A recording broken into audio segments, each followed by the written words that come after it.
What is good, everybody? Welcome back to another episode of Respectfully. I am your host, Kemp Farmer, and I hope everybody's having a great day.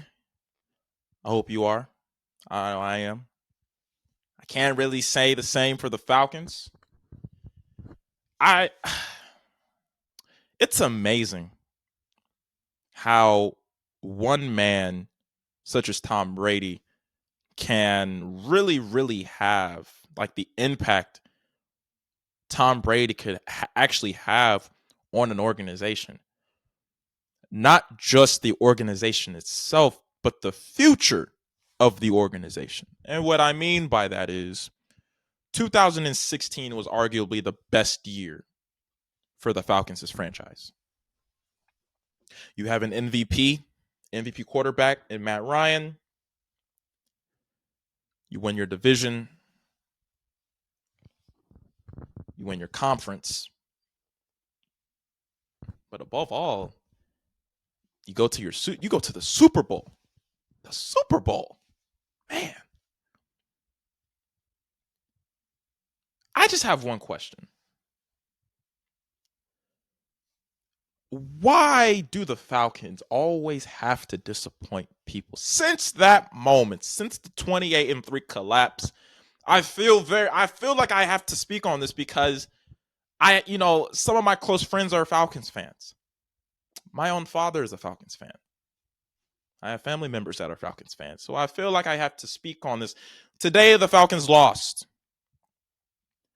Unfortunately, excuse me for being rude. I'm actually on Instagram. I'm about to pull up a post from the Falcons, but um, the Falcons lost today. But it wasn't just any ordinary loss. It wasn't. You lost to the Carolina Panthers.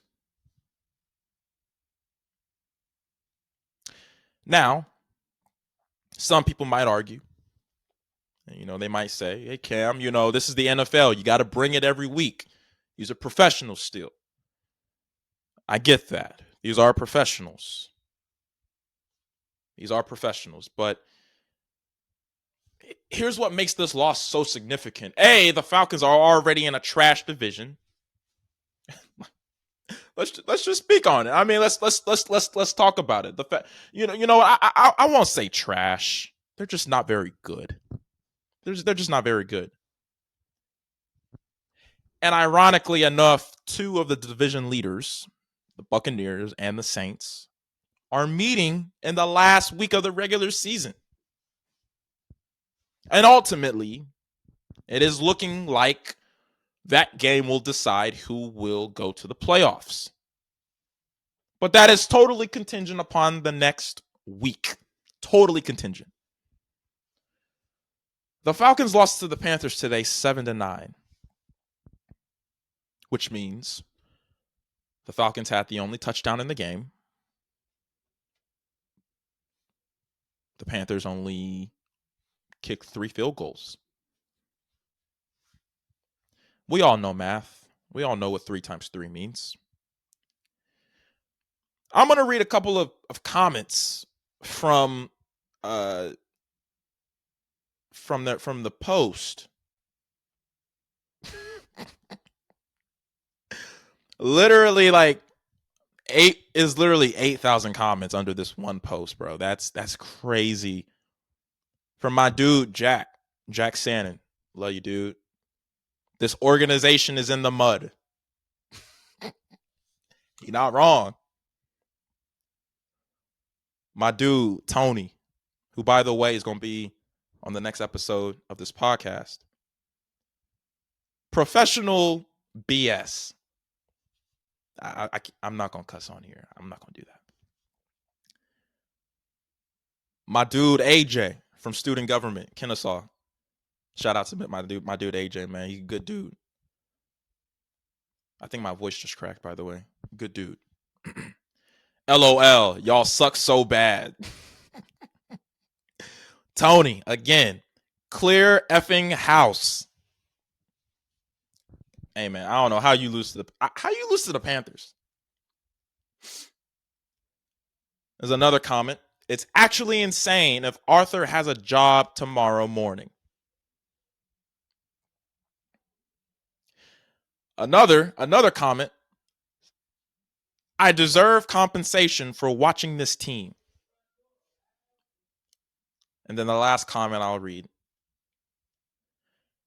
I want Arthur Smith out of my city and Desmond Ridder exiled to the gates of hell immediately. That's crazy. That is crazy, bruh. That is insane. What? Exiled to the gates of hell immediately. Hey, man, only thing I'm going to say is this, and I'm going to shut up because this is going to be a very short episode. Desmond Ridder, you're not that guy. You're not that guy. I'm sorry. You have offense. See, before I move on, the Falcons are a very unique team. They're a very interesting bunch of people because the defense is great. The defense, led by Jesse Bates III, who has over 100 tackles this season. The defense does all the heavy lifting. It's the offense.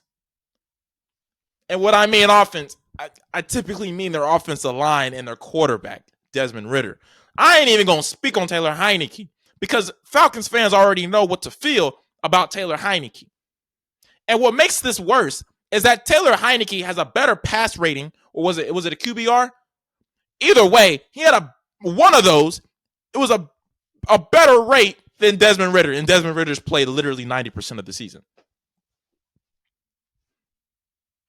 How you got Drake London and Kyle Pitts on the same team, on the same field, and you've only thrown them 2 touchdowns? Drake London is the best receiver on the team, and he has 745 yards throughout this point in the season? Are you kidding me? Drake London. Kyle Pitts only has 500. He don't even have 550 yards. I'm sorry. The defense can only do but so much. And I'm not saying that the defense is this perfect unit. They're this holier than thou unit in the NFL. The only thing I'm saying is this. And I'm gonna let it be. When can the Falcons get an NFC Player of the Week? When it's not a defensive player such as Jesse Bates III or a special teams player like Younghoe Koo. When are we going to get an NFC Player of the Week on offense? And I'm going to be real with you. People like Drake London deserve to have a Player of the Week. Now, I know an NFC Player of the Week for some of you may not mean much. But when it comes to the Falcons, look, you take what you can. Because the Falcons will never come close to a Super Bowl ever again. They had every opportunity last year. When obviously Tom Brady was his last year, you know, and playing for the Buccaneers coming out of retirement. But the Buccaneers really weren't that good of a team. You want to know what just made them get over the hump into the playoffs? Tom Brady. And of course, as the Falcons, always losing when it matters the most. Obviously, you don't want to lose every game you play. But at the same time, golly, you had to lose to the Panthers. You already lost to the Cardinals at that point in time where they were like, what, 1-8? Come on, bruh.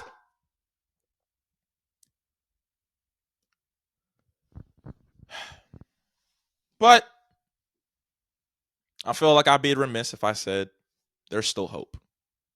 You have a game against who do they play next week? Oh, Indiana. Indianapolis Colts come to town next week. Will they win? Will the Falcons win that game?